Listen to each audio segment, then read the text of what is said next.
Olá, hoje vamos estar tratando de um tema muito importante. Nós vamos estar falando sobre a segunda carta do apóstolo São Paulo, escrita a Timóteo, onde uma das frases mais soantes é quando ele diz: eu sei em quem tenho crido. Quando falamos sobre a segunda epístola do apóstolo São Paulo a Timóteo, surge a pergunta: onde e quando foi escrita? Paulo se titula nesta epístola como o encarcerado do Senhor, isso no versículo 8. Esta é a segunda vez que Paulo se encontra preso na cidade de Roma. Só que agora ele não estava como na prisão anterior, na primeira prisão, desfrutando de uma relativa liberdade e também do conforto, certamente, de uma casa que ele tinha alugado ali com a regalia que foi dado na sua primeira prisão, quando podemos ver no livro de Atos, capítulo 28, os versículos 16, versículo 30 e também no versículo 31. Foi durante a segunda vez que Paulo ficou preso em Roma que ele escreve esta carta a Timóteo, que estava na cidade de Éfeso. Tudo indica que São Paulo não esperava ser solto. E pouco tempo depois de escrever esta epístola, sabemos que ele foi morto por Nero. E como Nero foi morto em 68 depois de Cristo, Paulo teria morrido pouco tempo antes da morte de Nero. Por isso essa carta pode receber uma data de aproximadamente do ano 66 ou ano 67 depois de Cristo. Agora, a importância dessa carta. Quando nós observamos o livro de Juízes, ali nós vimos indivíduos que eram fiéis a Deus em uma época quando quase todos estavam desobedecendo a Deus. Aqui em 2 Timóteo nós veremos a mesma coisa. Deus havia permitido que o mal entrasse entre os crentes nos dias de Timóteo. Isso para que a Bíblia pudesse dizer para todas as gerações de crentes que existiriam depois da igreja de Éfeso, como eles deveriam agir quando as coisas estivessem difíceis, quase saindo do controle, como foi no caso da igreja de Éfeso. Esse livro, a carta de Paulo aos Efésios, é uma carta de encorajamento para todos aqueles que desejam seguir adiante com o Senhor, apesar das crescentes trevas e dificuldades causadas muitas vezes por muitos crentes que se afastam da verdade. Na ocasião em que o apóstolo Paulo escrevia esta segunda carta a Timóteo, ele já tinha visto a infidelidade entre o povo de Deus e o fracasso e a fraqueza de alguns no seio da igreja. E Paulo nos fala de sua estreita relação com Timóteo. Aqui ele chama de uma forma carinhosa de meu querido filho Timóteo. Isso está no capítulo 1 e versículo 2 de 2 Timóteo. Então aqui nós vemos que ele fala como de uma relação de pai e filho. E há um profundo afeto na linguagem paulina quando se dirige ao seu filho da fé, Timóteo. No versículo 4 ele diz: e recordando-me das tuas lágrimas, desejo muito ver-te para me encher de gozo. Então Paulo, ele tinha um relacionamento muito estreito, muito cristão, muito amoroso com o seu filho da fé, Timóteo. E do versículo 1 até o versículo 3, Paulo aproveita para lembrar a Timóteo sobre uma palavra muito importante que nós, hoje, no século 21, deveríamos lembrar também: ações de graças. Paulo, ele começa o capítulo 2 dando uma exortação para que Timóteo se mantenha firme na fé, se fortalecendo na graça que ele recebeu em Cristo Jesus. E em sua saudação, nós notamos também que Paulo orou para que a graça, a misericórdia e a paz de Deus permanecesse com o seu filho na fé, Timóteo. Então, nós notamos aqui, através dessa carta, que além de darmos bons exemplos, precisamos também dobrar nossos joelhos diariamente para interceder por nossos filhos e pelo rebanho que Deus nos confiou, para que eles jamais se desviem da verdade. Esta é a parte que nos cabe: dar bom exemplo, orar muito por nossos filhos espirituais e pelo rebanho que Deus nos confiou. Aqui no versículo 2, essa expressão é muito aconchegante: o amado filho de Paulo, né? Todos conhecem o relacionamento de Paulo e Timóteo. Timóteo, o filho na fé, segundo essa epístola. Então, alguém pergunta: mas Adailton, quem é Timóteo? Afinal, quando é que ele entra na história bíblica? Como é que ele entra na história do apóstolo São Paulo? Nós somos apresentados a Timóteo pela primeira vez no livro de Atos, capítulo 16, versículos 1 ao versículo 3, pela instrumentalidade do Dr. Lucas. E ali nós ficamos sabendo que sua mãe era judia e seu pai era grego, ou seja, era um gentio.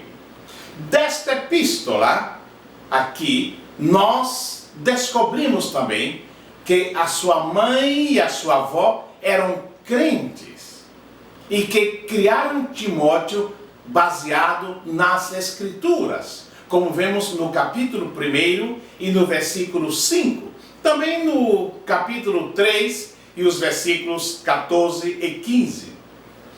Timóteo era uma pessoa bem falada pelos irmãos de Lista e de Icônio, ali nas Galáxias. E tudo indica que Paulo queria que Timóteo viajasse com ele para estar ali nas igrejas da Galácia, que era um conglomerado de ilhas. E por esse motivo, entendemos que Paulo fez circuncidar a Timóteo para quê? Para se acomodar aos judeus que ele procuraria evangelizar ali na Galácia. Outra coisa que nos chama a atenção, lendo as epístolas do apóstolo São Paulo: Paulo não mandou essa carta para uma igreja, como ele fez com a epístola aos Efésios, mas ele manda para o seu filho. Notem que Timóteo não era um filho natural, um filho na carne, mas era um filho na fé. Timóteo era fruto do ministério do apóstolo Paulo. E que fruto Paulo teve? Por isso, nós vemos que esse relacionamento entre pastor e ovelha, entre pais, mães e filho na fé, é muito importante. Nós precisamos lhes ensinar a verdade. E essa criança espiritual, se é que podemos assim, entre Paulo e Timóteo, resultou no grande pastor que foi Timóteo ali na cidade de Éfeso. No versículo 3, Paulo dá graças a Deus, porque sempre se lembra de Timóteo em oração dia e noite. Responsabilidade de pastor. Lembremos que Paulo estava preso. Ele estava numa prisão romana. Porém, a oração é um ministério que não pode ser atado nem amarrado por nada. E ainda que estava preso, a Bíblia diz que Paulo orava constantemente por seu discípulo. Ele orava para que o Senhor lhe permitisse vê-lo, para se alegrar com ele. E esta indicação na epístola nos fala de um compartilhar, nos fala de um companheirismo sincero, um companheirismo autêntico que deve haver entre os obreiros do Senhor. E Paulo agradece. Ele agradece o quê? A coisa que Paulo agradece aqui é a fé sincera de Timóteo, sua mãe, sua avó. E essas lágrimas que ele menciona, certamente foram lágrimas de amor e lealdade a Paulo e ao Senhor. E por isso constituíram o quê? Motivo de alegria que levou o apóstolo a render profundas graças a Deus pela fé genuína expressa através das lágrimas de Timóteo. Outra coisa que notamos aqui nessa epístola é que, escrevendo a Timóteo, havia uma preocupação de Paulo. E essa preocupação era com o Evangelho, com o depósito da verdade que Deus lhe havia revelado e confiado a Timóteo, como foi confiado ao apóstolo São Paulo. Nós sabemos que a carreira do apóstolo São Paulo como obreiro do Evangelho estava virtualmente encerrada. Ele estava preso e seria morto em pouco tempo pelo imperador Nero. Porém, pelo espaço de aproximadamente 30 anos, Paulo havia sido um fiel pregador das boas novas do Evangelho. Ele havia fundado igrejas, defendido a fé e havia consolidado a obra do Senhor. Na verdade, o apóstolo São Paulo, como diz em 2 Timóteo, no capítulo 4, versículo 7, ele havia combatido o bom combate. Ele havia completado a carreira e, apesar das difíceis circunstâncias, ele havia guardado a fé. E o que é que restava agora? Agora restava tão somente a coroa de vitória. Essa coroa junto à linha de chegada. Agora, ele, como prisioneiro, sabendo que certamente iria morrer, seria o mártir do cristianismo. Agora, você me pergunta, mas o que aconteceria ao Evangelho depois da morte do apóstolo São Paulo? Sabemos que naquela época o imperador romano Nero, ele estava determinado a reprimir todas as sociedades que eles chamavam secretas, querendo de uma certa forma aniquilar a igreja cristã. Ele queria destruir a igreja de Deus.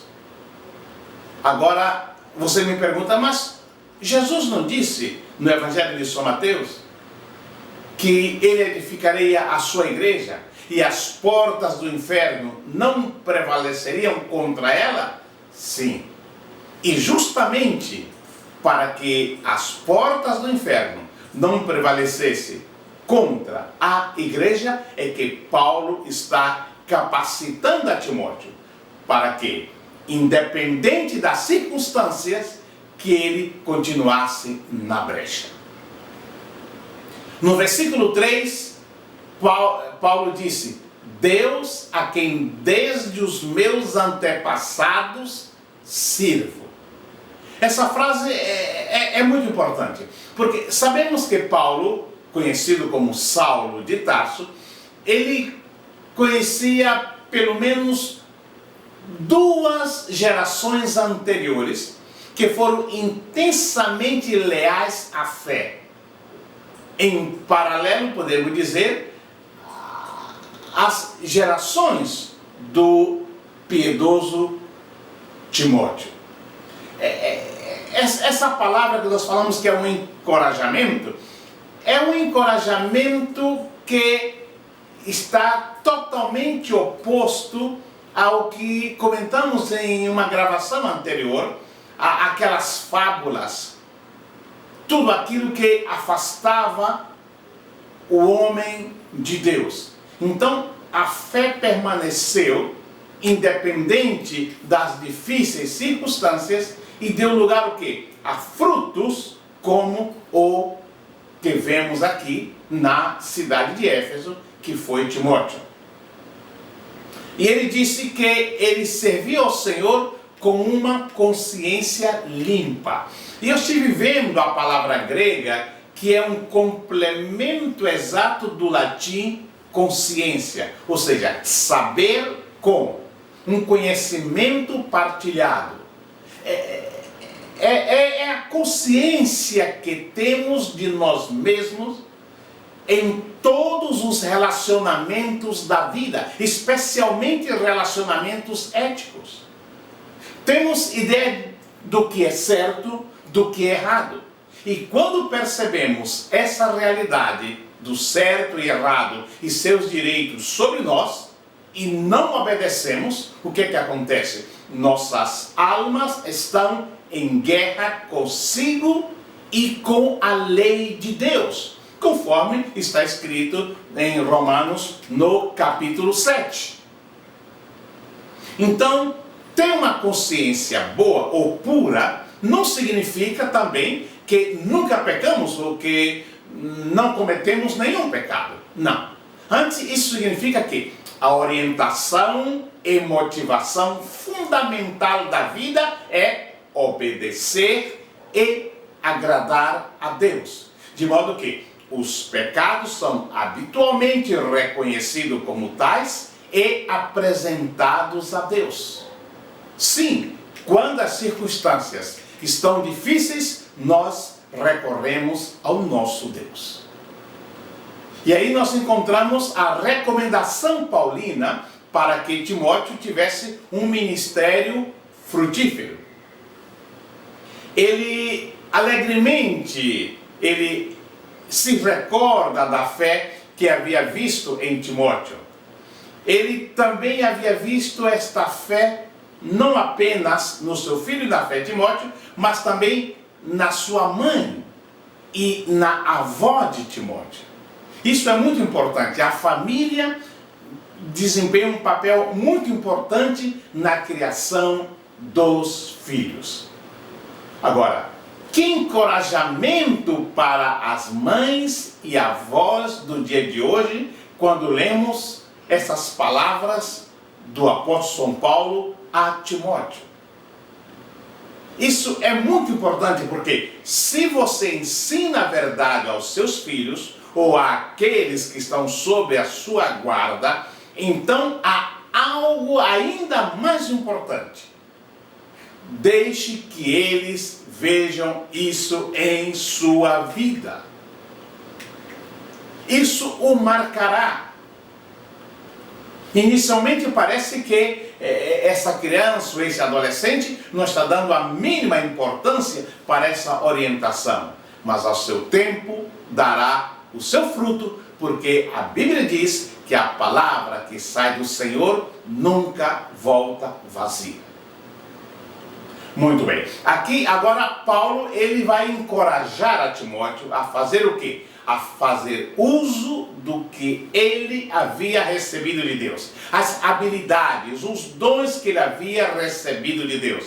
E Paulo ele havia demonstrado a sua comunhão com Timóteo, inclusive ao compartilhar aquele dom, impondo suas mãos sobre ele. E aqui em 2 Timóteo, no capítulo 1 e no versículo 6, é com ênfase que Paulo recomenda a Timóteo: aviva o fogo do dom de Deus que há em ti. Essa é uma expressão muito forte. Não deixe esmorecer-se, Timóteo. Isso sugere que Timóteo, talvez, em virtude das circunstâncias, ele tinha abaixado a guarda. Talvez Timóteo estava esmorecendo. Por isso Paulo lembra que Deus não nos deu espírito de covardia, mas de poder, conforme ele escreve no versículo 7. Isso, meus queridos, nos faz lembrar que para poder desenvolver fielmente o ministério designado por Deus, é essencial saber qual é o dom que possuímos e desenvolvamos esse dom para a glória de Deus. Tem muitos obreiros que não sabem para que Deus os chamou. Qual é o seu dom? Qual é o seu ministério? Então ele quer fazer de tudo e não faz bem porque ele não se encaixa em tudo o que ele quer fazer. É muito importante reconhecer o dom, o ministério que Deus nos deu e pedir ao Senhor que nos dê sabedoria para que possamos desenvolver esse ministério. Nós vemos que em 1 Coríntios, Paulo nos diz que o dom é para proveito da igreja e que nos foi dado para servir ao Senhor em benefício do corpo de Cristo. E aqui voltando a 2 Timóteo, no capítulo 1, no versículo 7, ele menciona algumas qualidades que são fundamentais para que o obreiro possa enfrentar as aflições que se apresentam no exercício do ministério. Se você observa aqui no capítulo 1 de 2 Timóteo, do versículo 8 ao versículo 12, há uma série de circunstâncias que o obreiro tem que estar preparado para sobrepor-se, para enfrentá-la. Eu digo sempre que todo aquele que aceita o chamado ao ministério, ele deve saber que o ministério vem acompanhado de provas que pode provocar, às vezes, vergonha, dor, abandono, calúnia, sofrimentos. Então, esse texto aqui do versículo 8 é muito oportuno, principalmente para os obreiros mais novos. O texto diz: portanto, não te envergonhes do testemunho de nosso Senhor, nem de mim, que sou prisioneiro seu. Antes, participa comigo dos sofrimentos do Evangelho, segundo o poder de Deus. Embora tudo esteja envolto em fraqueza, ainda assim, não há razão, não há motivo para se envergonhar do testemunho do Senhor. Você está preparado para defender a verdade? Muitos crentes têm medo por causa de parentes. O que é que vão dizer dele? Isso não é colocar o Senhor em primeiro lugar em sua vida. Então, Paulo, ele para alentar o seu filho na fé, Timóteo, ele fala inclusive sobre o seu chamado ao ministério. Às vezes, muitos não entendem essa explicação de Paulo, como Deus o chamou, né? Alguns acham até uma presunção do apóstolo Paulo, mas no versículo 11 do capítulo 1, ele explica isso, como Deus o chamou, como ele se tornou um pregador, apóstolo e mestre. Ele apresenta um processo da obra salvífica de Deus e diz que Deus nos salvou, nos resgatou da sentença da condenação eterna. Ele diz que Deus nos redimiu para sermos santos. Isso é muito importante. O texto bíblico diz: Ele nos chamou a uma vida santa, uma vida consagrada, uma vida separada ou dedicada a Deus. Tem sido sempre a vontade de Deus que todo o nosso modo de vida esteja longe de todo ato pecaminoso e viver em santidade. É importante notar, meus queridos, que Deus fez provisão para nos manter em santidade. Diz que não é por nossas obras, pelo que nós façamos, mas é a determinação de Deus e por sua graça. Assim que a santidade de vida, ela exerce uma grande influência sobre a vida espiritual. É verdade que existem pessoas de altos princípios morais que não são cristãos, que não são crentes em Cristo Jesus. Mas ninguém pode viver uma vida impura e ser cristão. É diferente. O texto bíblico diz que Deus nos chamou a uma vida santa. Isso é muito importante, porque esta santidade, essa santificação, fala do nosso compromisso, o nosso dia a dia para com Deus. Você lembra das palavras de Jesus? Quem quer vir após mim, negue-se a si mesmo. Tome cada dia a sua cruz. Ou seja, essa nossa entrega ao Senhor, essa nossa renúncia é uma dose diária. E temos que saber como e onde guardar tudo isso. Por isso que no versículo 14, Paulo fala sobre o bom depósito. Deus confiou à igreja o quê? O bom depósito das sãs palavras do Evangelho do nosso Senhor Jesus Cristo, o qual ele deve ser guardado pelo Espírito Santo que habita em nós. Então, aí no capítulo 1, versículo 14, ele disse: guarda o bom depósito com o auxílio do Espírito Santo que habita em nós. Assim que é pela palavra verdadeira do Evangelho que Deus pode gerar vida espiritual, que Ele pode gerar santidade naqueles que são salvos.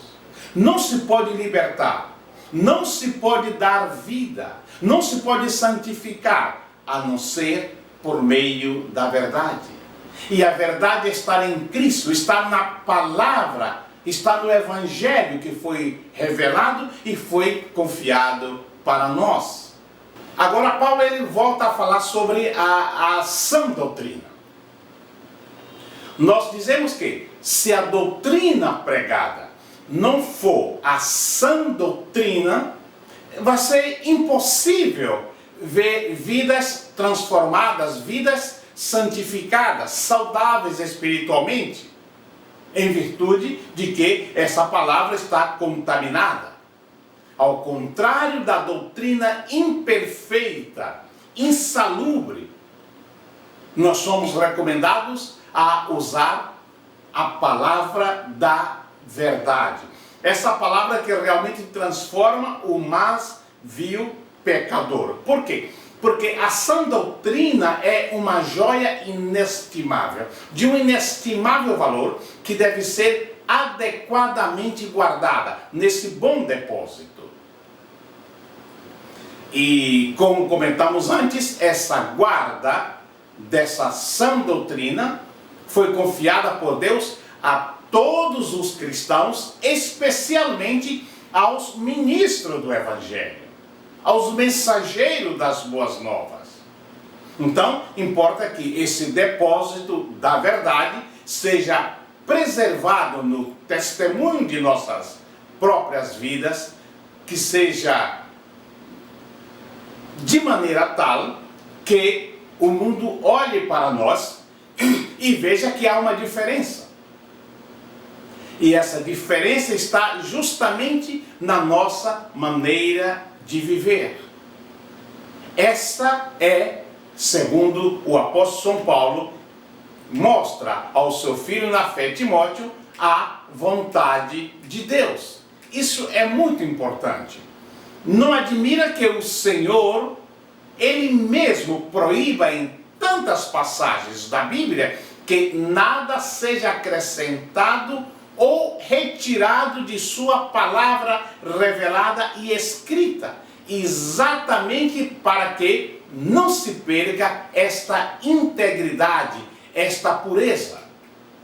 Isso é muito importante. E quando o apóstolo Paulo, ele passa para o capítulo 2 de 1 Timóteo, ele começa a falar sobre o ministério e o sofrimento por Cristo. Ele nos lembra enquanto lemos isto, de algo muito importante. E eu estive falando justamente para um grupo de alunos, é uma faculdade teológica, que enquanto lermos os versículos 1 até o versículo 13, pelo menos, nós temos que entender de que esses versículos podem ser vistos como uma parte em que podemos aprender muito, eu e você. O que é que nós podemos fazer? Podemos fazer duas coisas.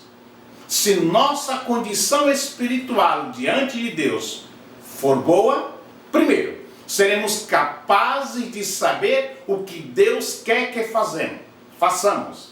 Segundo, teremos as forças necessárias para fazer a obra do Senhor dia após dia. E um detalhe muitíssimo importante da guarda ainda do depósito, que mencionamos anteriormente. Paulo disse que Timóteo deveria ensinar aplicadamente aos outros, que, por sua vez, se capacitarão para ensinar a outros. Portanto, Paulo diz que o mestre cristão tem que ser forte. Ele disse, fortifica-te. Paulo recomenda a Timóteo que passe essa instrução a outros da mesma fé, para que essa obra não se detenha, como a obra não se deteve em Paulo, tampouco deveria deter-se em Timóteo. Talvez Paulo estivesse se referindo aqui quando Timóteo foi ordenado, ou separado, ou chamado ao ministério. Então, ele deveria transmitir a verdade a homens fiéis que também pudessem transmiti-las a outro. Capítulo 2, versículo 2 de 2 Timóteo. Agora, nos chama a atenção que Paulo não fala que deveriam transmitir a homens letrados, a homens inteligentes, mas a homens fiéis. Homens que defenderiam a verdade que tinham aprendido. A verdade não muda e nem sai de moda. Paulo, ele faz, logo depois, algo que eu chamo de 3 analogias no que diz respeito àqueles que seguem a fé genuína. Ele diz, primeiro, que Timóteo deveria participar dos sofrimentos de Paulo como um bom soldado em Cristo Jesus, que vendo seu companheiro ser atingido, continua a luta, se focando unicamente na vitória e não se deixando levar pelo mundo, por tudo que está à sua volta, pois o único objetivo do soldado é cumprir as ordens de seu comandante. Paulo, ele fala também sobre o atleta que se esforça na competição e vai cumprindo à risca todas as normas e regulamentos para que ele possa lograr a vitória. Paulo também ele fala sobre o lavrador, aquele que trabalha honestamente. Ele diz que é o primeiro a receber a recompensa do fruto quando está no tempo da colheita. Todas essas comparações feitas pelo apóstolo Paulo de como um cristão deve proceder na sua vida depois da conversão, que ele creu em Jesus, que ele foi justificado. Isso é muito importante para o exercício do ministério cristão. E Paulo justamente ele apresenta a Timóteo alguns requisitos para o exercício do ministério cristão e o ministério para que seja abençoado. É importante notar aqui que Paulo diz a Timóteo que o ministério não é uma tarefa cômoda. Ele diz que é uma tarefa que exige esforço. Timóteo tem que ser um lutador se quiser cumprir a tarefa que está recebendo de Paulo. O esforço aqui já falamos que não é segundo a capacidade de Timóteo, mas da graça que é em Cristo Jesus. Isso é muito importante.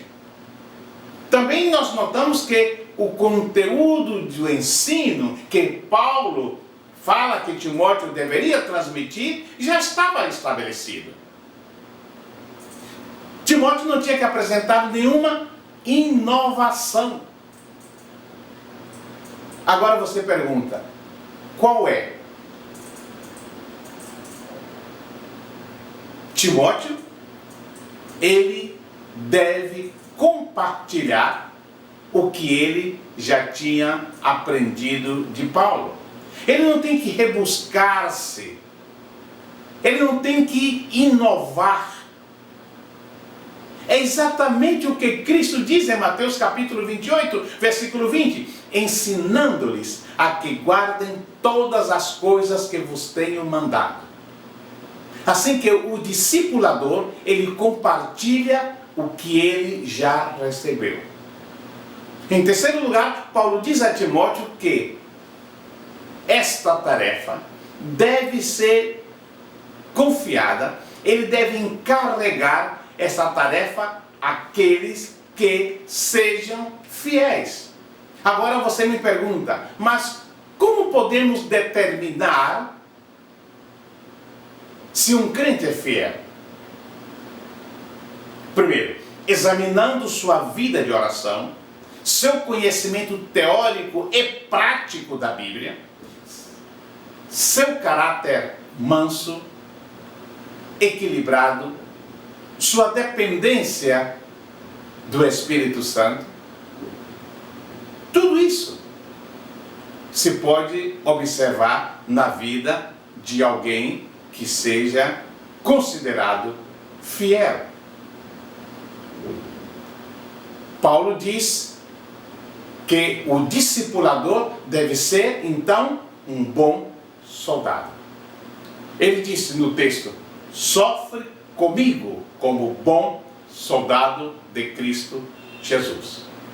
Assim que o discipulador, ele é um soldado que renuncia a toda comodidade, todo o enredo da vida civil, da vida mundana.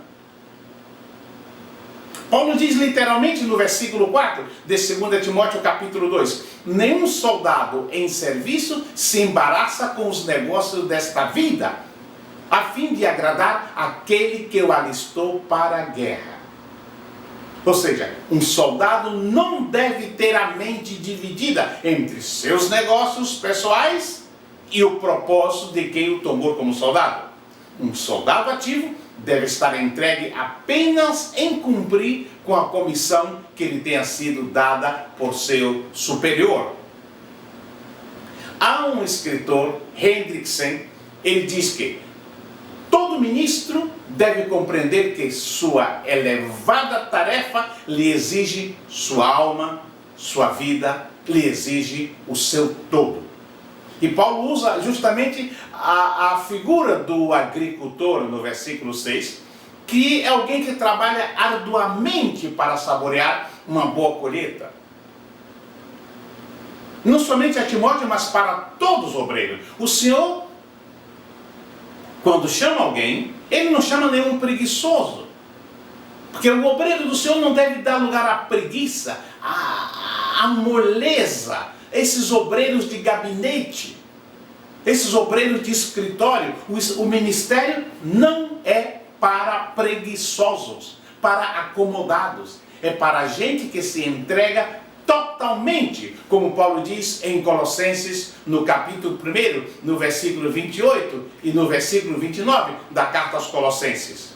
Ele diz, nós anunciamos, admoestando a todo homem e ensinando a todo homem em toda sabedoria, para que apresentemos todo homem perfeito em Cristo. Para isso também, trabalhando, lutando, segundo a sua eficácia que opera em mim poderosamente. Esta esta entrega é justamente o que Paulo espera de Timóteo e de todo ministro do Evangelho. Quando chegamos já na parte final do nosso comentário, os versículos 11, 12 e 13, vemos aqui que há uma espécie de convicção cantada em forma de louvor. Se crê que os versículos 11, 12 e 13 talvez seja um hino cristão da época. Paulo diz que fiel era a letra deste poema, o hino, e vemos que fala unicamente de Cristo. Ele diz que se morremos com Ele, também viveremos com Ele. Se perseveramos, não desistimos, também com Ele iremos reinar. Se o negarmos, Ele, diante de Deus, também nos negará. Nos remonta a Mateus capítulo 10, os versículos 32 e 33 dos Evangelhos. E nós notamos que Paulo aqui, ele não se prende apenas ao passado. Ele não apenas está com reminiscências. Ele diz que o propósito de sua vida, que já muito havia sido predestinado no tempo presente, se dá justamente por meio da aparição de nosso Senhor e Salvador Jesus Cristo, o qual aboliu a morte e trouxe à luz a vida e a incorrupção pelo Evangelho. Ou seja, por meio de Jesus Cristo, aquela santa vocação de Paulo e Timóteo, que havia sido predestinada antes dos tempos dos séculos, agora se havia tornado realidade mediante o quê? A aparição de nosso Senhor e Salvador Jesus Cristo. E no qual Paulo, ele havia sido constituído pregador, apóstolo e também doutor dos gentios, como diz no versículo 11. Finalmente, Paulo, ele escreve dizendo como isso se traduz em sua vida. Ele diz no versículo 12, por cuja causa padeço também isto, mas não me envergonho, porque eu sei em quem tenho crido, e estou certo de que é poderoso para guardar o meu depósito até aquele dia. Nesse momento, é como que fazendo uma pausa para recuperar as energias. Paulo, ele descreve a Timóteo como que ele conseguia ser prisioneiro, no versículo 8, e viver a vida pela fé em Cristo Jesus.